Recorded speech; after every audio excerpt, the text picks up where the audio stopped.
Oke, selamat datang kawan-kawan semua di Bootcamp Data Analyst dengan Ocean Indonesia. Jadi di sini kita bakalan masuk nih di modul pertamanya pengantar data analisis nih. Jadi kawan-kawan bakal pelajarin banyak hal nanti terutama mengenai data analisis dengan Excel dan juga RStudio. Jadi di sini aku M. Zikri bakal jadi mentor dan kita bakal belajar bersama-sama ya mengenai data analisis ini. Oke, untuk kita masuk aja langsung ya ke pengantar data analisis. Jadi di sini kita masih pengenalan lah. Jadi kita harus tahu apa itu data analisis, tujuannya apa, fungsinya apa, dan tools-tools yang digunakannya apa. Jadi itu bakal kita pelajari di pertemuan pertama ini. Oke, yang pertama itu apa sih data analisis itu? Atau yang bahasa lainnya itu jika disebut pekerjaannya itu data analis, tapi kerjaannya itu disebut dengan data analisis atau menganalisis data ya. Jadi data analisis itu adalah proses sistematis dalam memeriksa, membersihkan, mengubah dan memodelkan data untuk menemukan informasi yang bermanfaat sehingga menghasilkan kesimpulan dan mendukung pengambilan keputusan. Jadi di sini nih ada poin utama dari menganalisis data. Yang pertama itu kita menjalankan sebuah proses yang sistematis nih dalam memeriksa, membersihkan. Setelah itu kita memodelkan data itu sehingga dapat menghasilkan kesimpulan yang mana nantinya itu dilakukan untuk mendukung pengambilan keputusannya. Jadi misalnya nih dari datanya itu data raw atau data mentah gitu. Jadi kan tugas kita itu memeriksanya. Setelah itu kita membersihkannya dan mengubahnya, lalu kita memodelkannya sehingga dapat mengambil keputusan. Jadi itu kegiatan dari data analisis ya. Yang mana untuk data analis sendiri orang yang melakukannya. Setelah itu tujuan utamanya itu mengubah data mentah menjadi insight yang dapat digunakan menjadi keputusan bisnis. Jadi dari data mentah tadi itu ya, kita tuh udah kita olah, kita analisis, setelah itu kita dapatkan kesimpulan yang digunakan untuk keputusan bisnis nantinya. Oke, mungkin itu aja untuk pengertian dari data analisis. Kita lanjut. Jadi di sini nih, apa aja sih peran dari data analis? Yang pertama itu mengumpulkan dan mengorganisir data.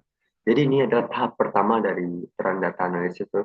Jadi kita mengumpulkan dan mengorganisir data. Setelah itu kita membersihkan dan memvalidasi data. Jadi data itu pada saat dipraktek langsungnya itu data itu nggak bakal bersih langsung yang seperti kita temu-temui misal di table Excel. Jadi lebih dari itu, yang mana data itu harus perlu kita bersihkan dari data mentah itu yang tanpa abstrak lah ibaratnya. Jadi kita bersihkan dan kita validasikan. Setelah itu, setelah datanya itu bersih, kita menganalisis data menggunakan berbagai teknik statistik. Jadi di sini statistik ini cukup penting ya di data analisis ya, sehingga kita bakal pelajari juga nanti banyak metode-metode teknik statistik ya. Setelah itu, setelah data itu kita modelkan menggunakan teknik statistik, kita itu memvisualisasikan data. Jadi visualisasi ini dari data itu bentuk mudahnya lah biar pelihat atau orang lain bisa gampang mengetahui atau dapat mengartikan data itu dengan mudah ya. Karena itu kita harus memvisualisasikan data. Dan kita nanti bakal juga pelajari nih visualisasi data baik di Excel maupun di RStudio ya. Setelah itu, setelah datanya itu udah dianalisis, dimodelkan menggunakan teknik statistik, setelah divisualisasikan, kita membuat laporan dan presentasi setelah kesimpulan dapatkan. Jadi udah dapat kesimpulan nih setelah divisualisasikan, lalu kita membuat laporan presentasi dan di akhir itu kita memberikan rekomendasi berdasarkan analisis. Jadi itu peran data analis atau step by step-nya dalam peran data analis menjalankan tugasnya ya. Jadi untuk beberapa step ini atau beberapa peran ini kita bakal pelajarin semuanya nih. Kita bakal pelajarin membersihkan dan memvalidasi data, Nanti kita bakal pelajari cleaning data, manipulation data. Setelah itu kita juga bakal pelajari statistik nih. Setelah itu kita juga pelajari visualisasi data di Excel dan juga di RStudio. Dan mungkin nomor 5 dan 6 ini mungkin nggak bakal kita pelajari ya. Oke, lanjut untuk tools yang digunakan. Jadi tools yang digunakan itu ada pertama itu spreadsheet software, yang mana di sini ada Microsoft Excel, Google Sheet. Nanti kita bakal pelajari menggunakan Microsoft Excel. Setelah itu statistical software. Jadi di sini mungkin kawan-kawan lumayan familiar dengan SPSS atau enggak Stata atau enggak EBIOS. Jadi itu merupakan statistical software. Namun kita nggak bakal menggunakan statistical software ini karena yang bakal kita gunakan adalah di bagian programming language ini, yang mana kita bakal menggunakan R. Jadi R ini merupakan programming language yang mana itu tuh fokusnya di analisis statistik.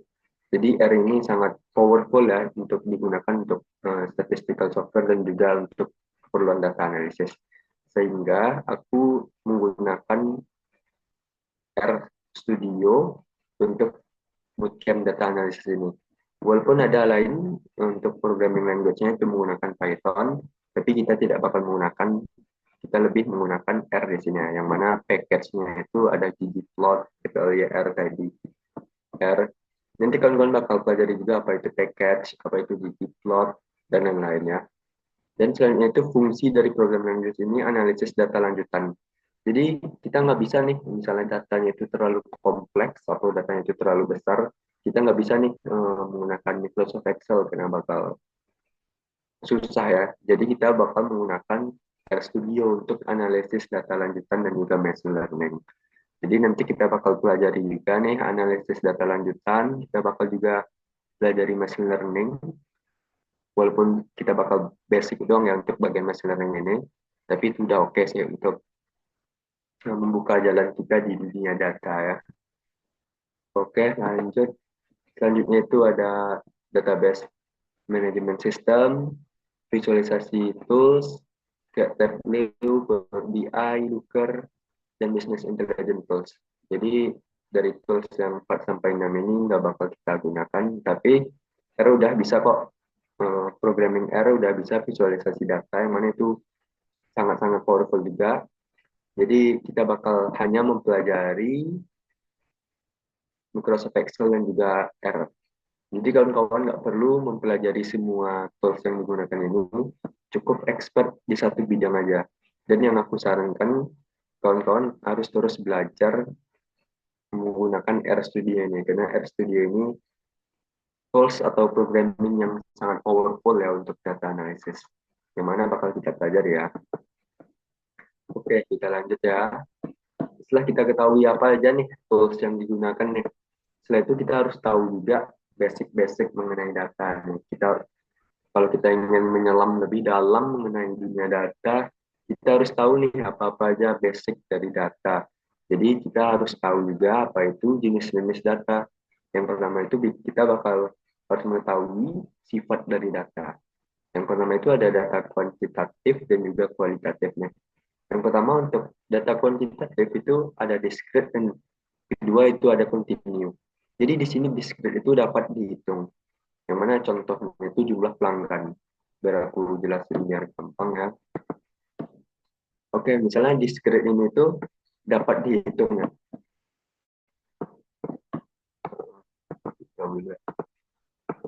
Jadi discrete itu dapat dihitung. Misalnya penjualan di perusahaan A itu di bulan Januari ada 178 pelanggan yang menghubungi perusahaan A, atau perusahaan A ini bergerak di bidang penjualan ya misalnya. Jadi itu merupakan data discrete karena dia dapat dihitung jumlahnya, misal kayak 1, 2, 3. Jadi kan orang dapat dihitung tuh. Itu untuk contoh data discrete. Sedangkan untuk data kontinu itu tuh dapat diukur seperti kayak tinggi atau berat badan. Misalnya tinggi berat badan rata-rata di pegawai staf perusahaan A itu adalah misalnya kalau tinggi misalnya 165 misalnya 165,5. Nah, jadi dia kan dapat diukur kan. Jadi untuk perbedaan dasarnya biar gampang itu, kalau discrete ini nggak bisa nih pakai koma nih. Misalnya 178,5. Nggak mungkin kan jumlah pelanggan itu ada 178,5. Nggak mungkin ada orang yang dihitung setengah. Sedangkan untuk continue itu bisa digunakan koma. Nah, jadi itu untuk perbedaan dasar dari data kuantitatif yang mana itu data discrete dan juga data continue. Itu bahasa yang sudah paling mudah kita sampaikan, yang mana discrete itu dapat dihitung, sedangkan continue itu dapat diukur. Oke, untuk data kuantitatifnya ada dua juga nih. Yang pertama itu ada nominal dan ada juga ordinal. Sedangkan untuk nominal itu kategori tanpa urutan, seperti kayak warna, gender. Kan kalau kayak gender, itu kan laki-laki perempuan itu kan rata kan, jadi itu nggak ada urutannya. Selain itu ada ordinal yang mana ini data ini berurutan. Misalnya contoh untuk tingkat kepuasan. Misalnya di perusahaan A, konsumennya itu di bulan Januari itu misalnya ini puas, sangat puas ya, misalnya sangat puas, puas,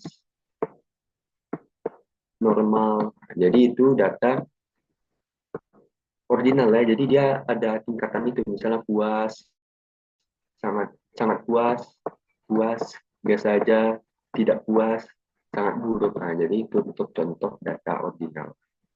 Oke, untuk jenis berdasarkan sifat data sudah kita pelajari, kita lanjutkan ke jenis data berdasarkan sumbernya nih. Jadi di sini ada dua, yang pertama itu data primer, berupa survei, wawancara, ataupun dari data perusahaan tersebut. Setelah itu data sekunder, itu laporan publikasi. Misalnya kawan-kawan yang mencari data-data ekonomi biasanya kunjungi website BPS atau sumber-sumber lainnya. Setelah itu database publik, data historis, dan bahkan data pihak ketiga. Jadi untuk sumber data itu ada dua ya. Setelah itu kita pelajari jenis-jenis data ini berdasarkan struktur data. Yang pertama ini struktur data,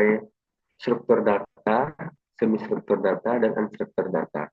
Jadi untuk struktur data ini data dalam format tabel yang biasa kawan-kawan jumpai di Excel nih. Jadi datanya itu terstruktur dan terstrukturnya itu konsisten. Yang mana konsistennya itu dalam bentuk tabel, misalnya ini nomor satu dua bla bla bla bla.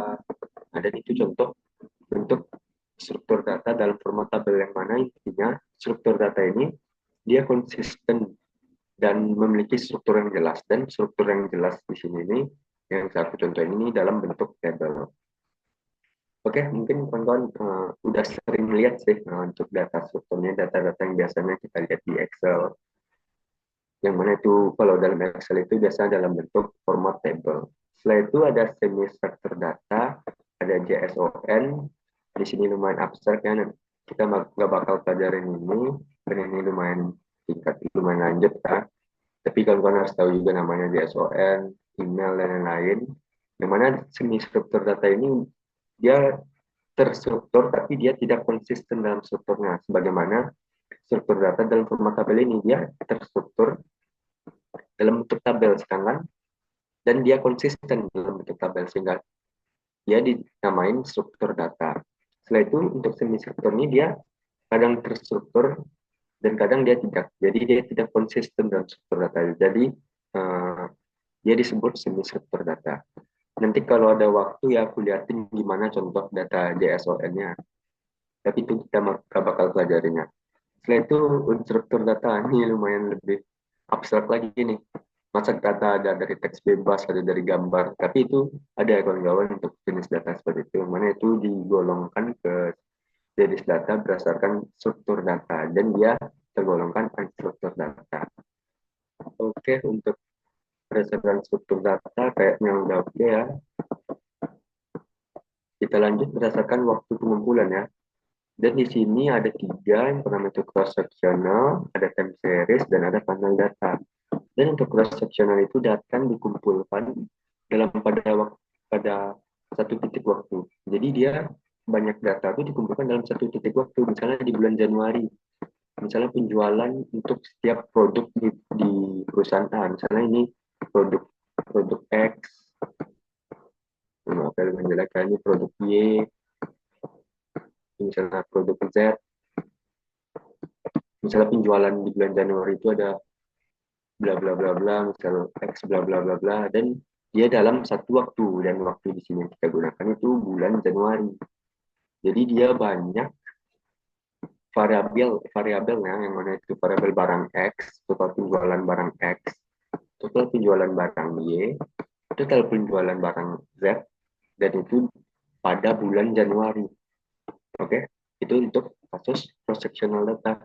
Sedangkan untuk time series data itu dia data dikumpulkan secara berurutan dalam periode waktu. Jadi dia nggak bulan Januari aja nih, Januari, dan dia sampai misalnya kayak sampai Desember, dan dia dalam runtutan waktu ya. Jadi misalnya total penjualan selama 1 tahun ya, dan itu dikumpulkan dalam setiap bulannya. Misalnya di bentuk barang X itu ada 70.000 misalnya di bulan Januari, sedangkan Desember ada 12.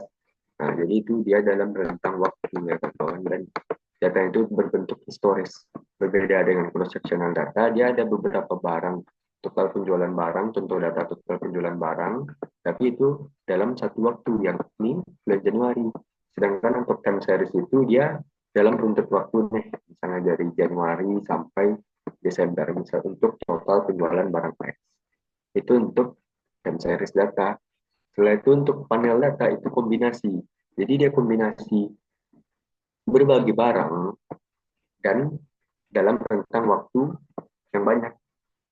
Jadi di sini untuk cross sectional data itu dari untuk barang banyaknya. Jadi di sini aku masukkan di sini misalnya Y, Y, Z, dan dari time seriesnya itu berupa waktunya, dan ini merupakan panel data. Oke, jadi teman-teman harus paham ya gimana perbedaan jenis data itu berdasarkan waktu pengumpulannya. Yakni cross section itu dalam satu waktu, time series itu periode waktu, dan panel data itu kombinasi dari cross sectional dan time series data. Oke, kita lanjut. Oke, jadi teman-teman pasti pernah mendengar juga nih dari untuk data analis, data engineer, dan data scientist ya. Jadi kita harus tahu juga nih apa sih perbedaan dari ketiga tersebut, baik dari fungsinya, keterampilan yang dibutuhkan, dan baik juga toolsnya. Dan by the way, aku di sini sudah tercertified untuk data scientist, yang mana itu tuh lumayan 11-12 lah dengan data analysis. Sehingga aku lumayan adalah ilmu untuk kita pelajarin bersama-sama ya. Oke, pertama itu kita mengenal data analis. Fokus utamanya itu yang udah kita pelajari tadi ya, menganalisis data, membuat laporan, setelah itu mengidentifikasi tren dan pola, dan output akhirnya itu kita menghasilkan atau memberikan insight bisnis, yang mana kita untuk dalam rangka mencapai tujuan fokus utama ini kita membutuhkan keterampilan, yakni statistical analysis, Microsoft Excel, basic programming, visualisasi data, ini skill ya. Dan mana kita bakal mempelajari hampir lebih setengah keterampilan yang dibutuhkan. Jadi kita bakal belajar statistical analysis, nanti kita bakal pelajari di modul ke-5 ya, 5 atau 6 ya. Setelah itu kita belajar Microsoft Excel, kita belajar juga belajari basic programming, yang mana kita pakai R sini. Setelah itu tools, kita bakal tools menggunakan Excel dan juga R. Jadi itu untuk data analis. Intinya kita mengolah data dan outputnya memberikan insight bisnis. Outputnya. Oke, itu untuk yang data analis. Kita lanjut ke data engineer. Jadi di sini data engineer nih lumayan abstrak juga ya bagi kita yang tertarik di data analis, karena tugasnya itu atau fokus utama itu lumayan berbeda jauh ya dibandingkan data analis dan juga data scientist ya. Jadi di sini data engineer itu kita memelihara dan membangun infrastruktur data, mengembangkan pipeline data, yang mana kawan-kawan nggak perlu tahu juga ya, karena ini bukan bagian kita di data analis ya. Yang mana keterampilan yang dibutuhkan sebagai data engineer itu database design, data warehousing, dan lain-lainnya, seperti juga cloud computing. Dan toolsnya itu ini lumayan beda jauh ya dibanding tools yang kita gunakan untuk data analis yang mungkin yang lumayan kita nggak asing itu ada Python misalnya. Namun ini yang digunakan data engineer untuk toolsnya. Yang mana intinya untuk data engineer itu mereka membangun dan memelihara infrastruktur data dan juga mengoptimalkan sistem database. Jadi itu untuk fokus utama dan keterampilan beserta tools yang digunakan sebagai data engineer. Setelah itu kita bakal mempelajari data scientist nih. Data scientist nih ibaratnya versi 11-12 lah dengan data analis. Karena di sini mereka mengembangkan model prediktif, machine learning dan deep learning, advanced statistical analysis, mengembangkan dan penelitian algoritma.